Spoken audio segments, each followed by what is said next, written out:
What's up, guys? Dallas from Blade HQ. I've got Russell from Artisan Cutlery. Russell, how are you doing? What's up, man? Doing good. Day 3. All right. So we're day 3 morning, getting things buttoned up. Artisan has a lot of really cool prototypes on the table. One's really exciting. So, but I'm gonna let Russell introduce himself and what he does for Artisan. Cool. I'm Russell. I am the U.S. rep for Artisan Cutlery. I have a lot of hats I wear, but most of the time you'll see me at shows, you'll see me in videos, and I'm the guy that does all the hand modeling stuff for all the Instagram things. So we have 2 brands. On the Artisan side, we have the main Artisan side, which does the higher end stuff, the designer stuff. Then we have our CJRB side, which does a lot of more budget-friendly things that are honestly really good. We've been nailing stuff this year, and we've got a lot of prototypes coming out on both sides. But we are really kind of doubling down on some of the button lock things this year. So we wanted to bring a bunch of really good button locks with really good action this year, and I'm pretty impressed with what we got going on. Yeah, there's a couple of these prototypes that are really smooth. Their button locks are really smooth, won't lie. Should we get into it? I think we should just get into it. Let's do it. All right, so number one, we have the Pyrite. There we go. The Pyrite. This is kind of a more EDC friendly looking folder, nice slim profile, thin drop point blade. We are using RPM 9 steel for these ones, so our proprietary steel. This one has a steel handle. We are also doing some with G10. Might do some with micarta, might do some with some other materials. We don't know. We're still working on it, but right now the profile is clean, crisp, and why don't you try out that button lock? See how that feels. And that deep carry pocket clip. I'm just a huge fan. And you know what? Okay, so let's get to that button. Yeah. Okay. Yeah. I was playing with this one mostly. But oh my gosh, so smooth! And with the thumb stud, you can flick it. That is smooth. You can do a middle finger flick really easy too. So here's the problem: I got fat fingers, and they never do. I can never do that. Oh my gosh, this is really cool. Yeah, but that blade profile, that is a pure user blade profile. Absolutely. I asked them to put a little bit of a half choil on there, so not for like half a fingertip, not a big old full grip, but enough to kind of give you a bit extra purchase and a slight drop to the edge of the blade to just make it a little bit easier to do those more precise cuts and easy to maintain and sharpen. Sure. And with the good drop point blade, it gives you a little bit of a belly, so it's a daily driver. This would be a daily driver. Do you know what the price point about's going to be on this? We're shooting for that like $50, $60 price point, as we do for the majority of our CJRBs. Perfect. Should be around that's perfect. That's an affordable, it's an affordable, hefty daily driver. Exactly. Oh my gosh. If we end up doing the steel ones, they're going to be kind of a fairly comfortable weight. We did a lot of milling on the inside of this one to keep the weight down, but again, it is still a steel frame. But the G10 ones are significantly lighter, and I mean significantly. So it's got milled steel frame in there, so it's light. It's not as heavy as I was expecting it to be. Pretty heavy. It's not as heavy as I was thinking. That's a good sleek design. That would get lost in your pocket. You put it in, and you wouldn't even know it's right in there. Perfect. All right. And this one was again the Pyrite. Pyrite. Perfect. Right. So let's step up a little bit to a larger one. This is the Lago. This is the bigger, more work-oriented version. This is the one that was my, out of all the prototypes, outside of one, but this is probably my favorite. It's fun. The nice thing about this one is it's kind of like we designed the Pyrite to be the EDC version. It's really like the friendly pocket carry. In line with what people want right now is their EDC. This is strictly us saying this is a work knife. I asked them to kind of make a larger button lock on there, just a bit more oomph to it. I'm still trying to figure out what to call this blade shape because I'm like, sheep's dagger. Sheep dagger drop? With that shape, you get belly, you get a tip, and because the stock is relatively thin, we're looking at, I believe, a 0.1 stock. Yeah. 0.10. It is nice and trim, but the handle is not wide, but it's got that bulge towards the bottom. It's got a fat butt. This is a great, so I was playing with this one here. What's the price point on this one going to be? Same as that one, probably Same on that 50, 60. Might be a little bit more, depending. Yeah, and steel, I'm sorry, we didn't get it. Let's get into specs. So, RPM 9 steel on that one. G10 scales with those slightly raised steel liners. Gives it a slightly more tactile feel in the hand. You kind of index a bit more. I happen to like those slightly raised liners. It just adds a bit of something, and since this one is full liners, you get a bit more robustness overall. I'm not sure we're going to end up polishing the liners like we did on this one. We might end up blasting them or stonewashing them, but right now this prototype has a little bit of extra shine to it. And it's got the milled out liners, so it makes it a little bit lighter, so it's not heavy. But with the G10 on there, man, this is really It's really kind of a light knife for as big and bulky as it is. So that's the Lago, and that one is probably going to be, it'll be alongside the other CJRB model as kind of our first two full produced button locks. Perfect. So on the Artisan side, we have one more button lock, and I do happen to see Mr. Laconico over there hanging out because I gave him his yesterday, and I love the name. This is the Andromeda. Andromeda. Andromeda, designed by Mr. Ray Laconico. It's got Ray's signature style, but it is, as with a lot of the knives we've done with Ray, very different from his typical style. This one is a much more dramatic, I'd say almost tactical knife with this really aggressive swedge on top. Nice, like, it's definitely, that's a spear point. Like, I know it's technically a drop point where it sits compared to the pivot, but it's a spear point. And it has that raised, the raised thumb stud, so just a bit of lift to it, so it's really easy to hit out of the pocket. Well, I kind of, on the raised thumb stud, I was just thinking about that while you're talking. And it kind of gives you, with the jimping right here, and it gives you a little bit of a thumb ramp, so you can kind of lock it in there. Exactly. With as slim as this is, but you have the kind of hook on the end. Yeah, you got the little hook there on the pommel, so it kind of locks your hand in. Reminds me a lot of the older style, like bone-handled knives. So if you have like stag knife that's not on the end, it's kind of like that. I don't think that was exactly inspiration, but I will say it does have that feel of a lot of like, you know, you pick up like a small stag handle knife, like one of the little like the side-by-side Skinners. There's something that reminds me slightly of that with this knife. And we're not quite sure what we're going to run this in, but most likely we're going to be running it in a higher end steel S35, M390, maybe 20 CV, maybe something else if we can What's get the price point you're aiming for on this one? Aiming give for or about, take. Depending between the 300 and 250 range. Okay. Give or take. We may be changing it up because Ray actually, his prototype is in the G10. He actually is really fond of that, so we might actually run this in a Thai version and a G10 version like we did with the Sirius. Maybe. Okay. Or Ray may just be like, hey, yo, I want my Cardo, and we'll be like, you got it. It gives me kind of almost like a tactical gentleman's knife. It's a sticker. It's a ventilator. Yeah, but it's slim and it's sleek, you know, so it's kind of got that elegant to it. Elegance going on. It will look just as good in a suit pocket as it will in a tack vest. Perfect. All right, so that's the Andromeda. All right, okay. Okay. Because these came a little bit late, they actually arrived at our hotel. Like, we finished these things in about a week. And we're just like, gotta get it out. And I ran to Joe Flowers at the pits. I give this to Joe, and he's sitting there like, oh my God, this is so cool. I love Joe. Joe's great. This is, and in very typical Joe fashion, this is called the Nebulaxe. Nebulaxe. That is a Joe name. Man. Oh my goodness. We already have a couple changes we're going to make at Joe's request. We're going to add a little bit more jimping. Yep. We might change the profile of the indexing point to make it a little bit larger or a little bit longer. We're going to extend that choil a little bit just by a hair.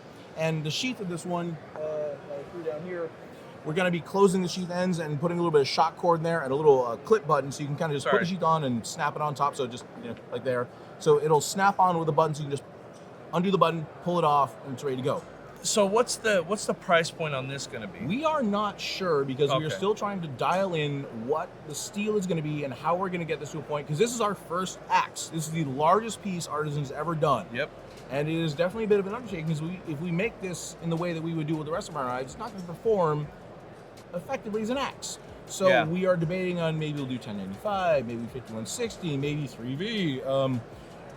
I know, right? That's a lot of 3V in it. Dang, that's a chunk of 3V. We'll see. I don't have high hopes for that one because if we do that, that's going to be a very pricey piece of equipment. Yes, it will. So that is the Nebulaxe. The Nebulaxe. A lot of work we're going to do on that guy, but I'm very excited. So here we go. Here's the one that everyone's been giving us a lot of raised eyebrows about. I love it. There's gave me some raised eyebrows. So much discourse. So many people getting angry on the Instagram. I love it.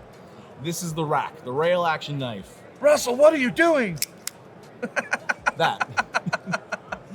Oh my God, the amount of people who are just like, that's the dumbest thing I've ever seen versus that's the dumbest thing I've ever seen, I need 3.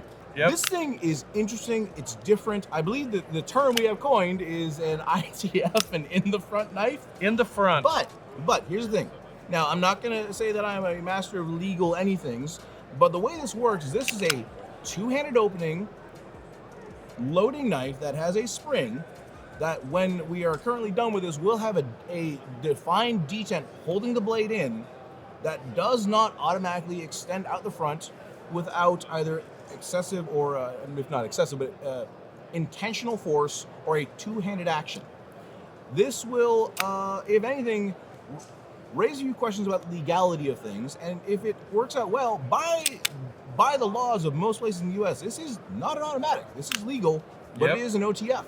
It is spring-loaded, and you can give it a little flick to get it out. I like that, to be honest with you. Ain't it? Okay, let's talk about it real quick. What steel is it going to be in? Oh God, who knows? It's going to be in some kind of steel that cuts and is very sharp. We're doing this. We are probably going premium. Okay. We're probably going something real nice. So we're aiming premium. So we're talking something, you know, 20 CV, M390, something premium. Yep. And what is the handle material going to be out of something different? We still have to work out how it's going to work because with the aluminum one, the aluminum works because it's castable and machinable like this. If we run titanium, unfortunately, rails on titanium have some problems because titanium does get more friction. Yep. If we do steel, it's going to be really heavy. If we do, I don't know, any other thing, we got to work on how we're going to make this work efficiently because right now in the aluminum version, it has a nice action, but we want to make this so it looks and feels premium. As you can tell, this thing's a little beat up. This is definitely something different. Yeah. Very different. I know not everyone's going to like this. I know some people are going to look at this and say, why would you buy that when you can't just buy an auto? Is this my cup of tea? No, but that doesn't mean it's not anyone else's. What this is for me is a fidget toy. Yeah. And you know what? I would spend a lot of money for this, just to fidget. It is a fun because one. it's a functioning fidgeter for me. And when we get this done and get it done perfectly, where all the action is smooth and nice and everything just feels like it's just moving perfectly, it's going to be incredible. So that is the R.A.K, the R.A.K. The R.A.K. All right, perfect. So moving on now. Real quick. Let's go quick on these guys. So starting on the CJRB side, we have another wonderful design by Dirk Pinkerton. This is the Ruffian. The Ruffian. Excellent. Yep. Small Warncliffe, super thin, super carryable. This is our first 4-position carry knife. This is pretty much old school Dirk Pinkerton, made really well, made to be a really easy carry. In fact, I'm actually carrying one myself. I'm carrying the SHOT Show, from SHOT Show, the prototype here. This has been my dedicated box cutter since SHOT Show. I adore this thing. It is easy to carry, smooth, quick, light, slightly tactical, and honestly just a really nicely designed knife. Dirk has a way with handles. You can have some giant man mitts, and that thing actually still feels pretty good in hand. It feels pretty good with the texturing and with the texturing. What I really like about it is that you guys made it 4-way carry. Yes. So you can swap the pocket clip around however you want. It's great. And to carry it however you like. And it's also thin enough with the nice little liner lock. What's the price point on this one? That one I believe we're doing around 50-ish. I think it's about 50 bucks. Yeah, 50, 54, something like that, give or take, depending what you guys have it on the site. Yeah, check the website for prices. All right. So should we move on to the next one? Yes, that is the Ruffian. Yeah, the Ruffian. Next one the Caldera. Oh, I flubbed the flip. Let me get that one again. First time this whole show. No, the Caldera's a lot of fun. This thing is our take on a folding Skinner. And as you can see, it's got some of the more dramatic styling like Tigress that we did last year. We actually had we released them for Blade Show last year. Same one of our in-house designers, his name's Kevin. Kid's like 19. He's actually surprisingly good at this stuff. But the Caldera was something that we wanted to have as kind of the next big knife. And I looked at it when I saw the protos. I'm like, hey guys, I know we do a lot of cleavers. Let's take this back a bit and make it something a little bit different. So, one thing, the handle, lots of robustness, all sorts of colors, lots of dramatic, big. I love the red and black. I do love the red and black. Well, and it's also something different than what green or brown. Yeah. So that if you're out skinning something with it, you don't lose it. I've lost so many knives on the mountain I can't even. Anyway. But that double tone G-tone, it's actually inserted.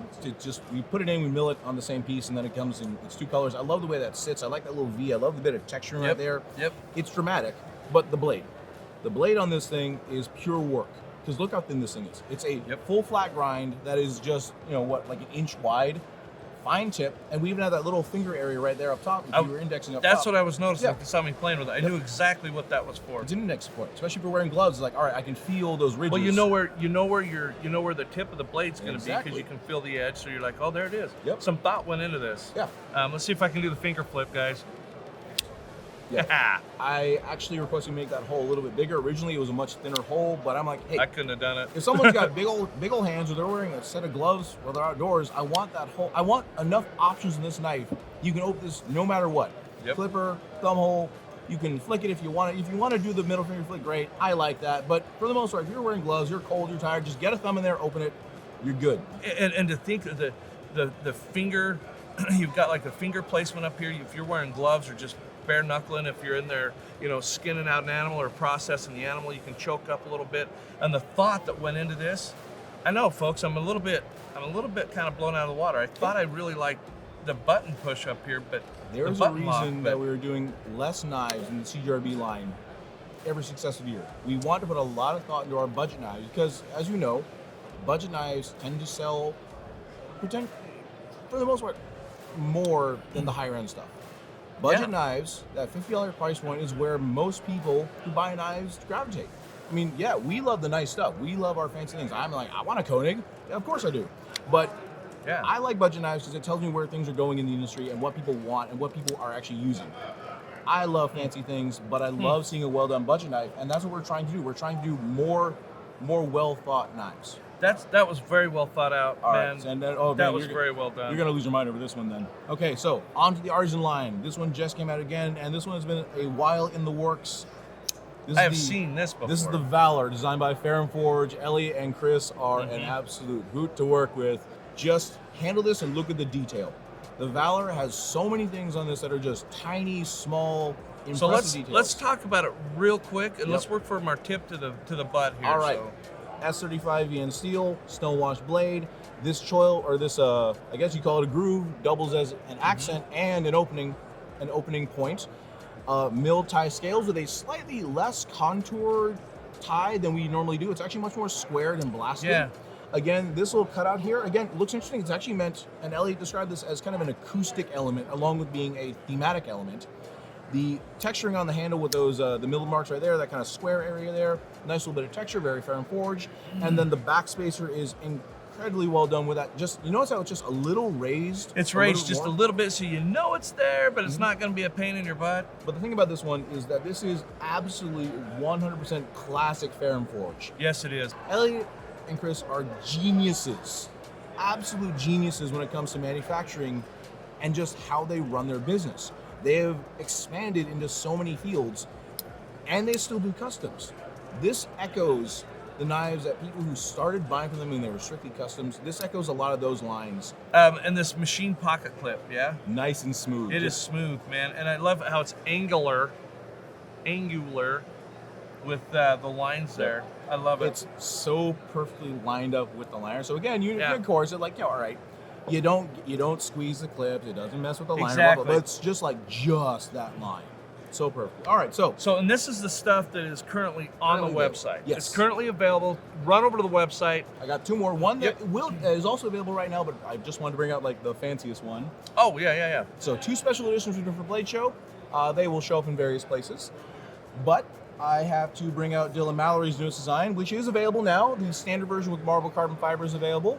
But this is like the, I'll give it to you to play with. This is the Tylos. This is the super dressed up version. Oh, front flip. So here we go. Front flippers, I suck at them. Oh, give it a shot. If I don't look at it, it works. We did it. We do pretty good with the front flippers. This is the Tylos, and this is beautiful. Yes, beautiful. DLC coated blade, S35, tie, bolster lock with gold flake carbon fiber scales. The standard version has marble carbon fiber, satin tie, satin S35 VN blade. Oh, and of course, tie Damascus clip. I'd say the tie Damascus clip with that fat carbon going on. Oh, it's hot. I had to get one too. I buy my own products. What can I say? But man, why wouldn't you? Yeah, I know, right? But we are doing a standard version. But this is the Blade Show Special Edition. We only made 12. But this is the new hotness, and with all of Dylan's designs, they look like they naturally move forward because he has this balance to his knives that I just have them slightly tippy, pointy, stabby is a word I've heard. As an EDC, if you fold this, you'll almost see this has one of the best blade and handle ratios I've ever seen because you actually get more blade than handle. I'm almost convinced that blade is longer than the handle. It seems like it. It kind of feels like it, doesn't it? Look how much blade you get on that guy for something that with a handle that is about the same size as, we'll say a Benchmade bug out. Yeah. Roughly. But the air goes on it are wonderful. Oh, it's beautiful, man. Oh, the DLC it's got we're some doing. Sleek lining. That DLC is so nice. We don't do it on a lot of knives because our team just says, oh my God, we don't want to do it anymore. This is so hard. I don't know. It's so clean. I don't know if you folks can see it at home. There's like a tie Damascus. Tie Damascus pivot collar. Thank you, pivot collar. God, my brain just blanked. It's been a long 3 days. With the pivot collar, that tie Damascus pivot collar, I don't know if you can see it in there. I'll turn it a little bit. Oh, it's really, hot, it's hot. So we do have a special edition version of the Ruffian. This one is in, oh boy. There it is. We go. Okay. Fat fingers, man. Yes. Black micarta, S35, tie accents, tie pivot collar, tie clip. This one is probably one of my favorites for the show. I think this is just such a hot knife. I love the regular Ruffian. I love that purple version. I love the standard black G10 version, but this one is Well, great. I want to talk about the pocket clip, machine pocket clip. Yep. I mean, it feels good. Feels like it won't rip your pants off. Yeah. And the handles, we already talked about the handles in the other Ruffian, but I want to show them something. And I think I missed it on the other one. At that little bit of jimping right there.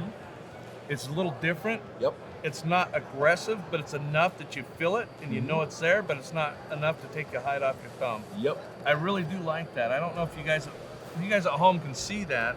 It's another one of those details that sometimes go overlooked. Dirk is really good at those things. People see it as an aesthetic versus a useful tool. Go check out Artisan and CJRB on our website. Go see what's available. Sign up for wish lists. They make some very, very affordable and useful tools, and then they are making some very interesting and fun tools as well. And I'm gonna say toy. Yeah. This is a tool toy. Yeah. Tool toy. It It sounds is like a, an It artist. is a toy that cuts really well.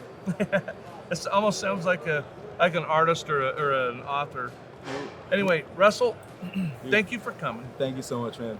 It's been fun. Folks, like, subscribe, leave us a comment, tell us what you think. Run over to the website, sign up for wish list, check out our coming soon, and we'll catch you on the next one.